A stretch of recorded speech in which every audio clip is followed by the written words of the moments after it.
গত বছর কোনো চাল আমদানি না হলেও এবছর বন্যায় আমনের ফলন কম হওয়ায় বিপাকে পড়ে সরকার।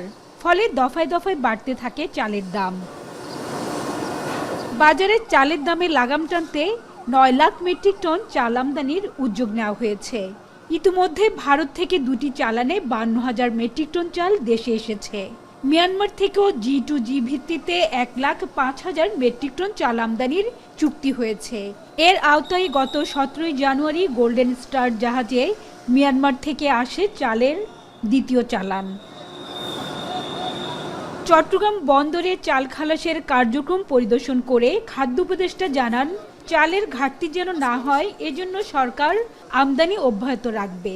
বাণিজ্যকে আমরা রাজনীতির সাথে মিলাচ্ছি না।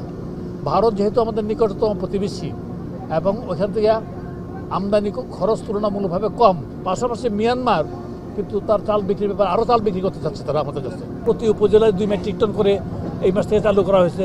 রমজান মাসে এটা তো থাকবেই, প্লাস সারা দেশে 50 লাখ লোকের জন্য একটা কর্মসূচি আছে, আমরা জানি খাদ্য বান্ধব কর্মসূচি বলা হয়।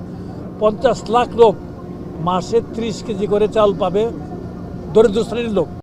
ভারত ও মিয়ানমারের পাশাপাশি পাকিস্তান ও ভিয়েতনাম থেকেও চাল আমদানি করছে সরকার। হাজারা শিউলি, এখন, চট্টগ্রাম।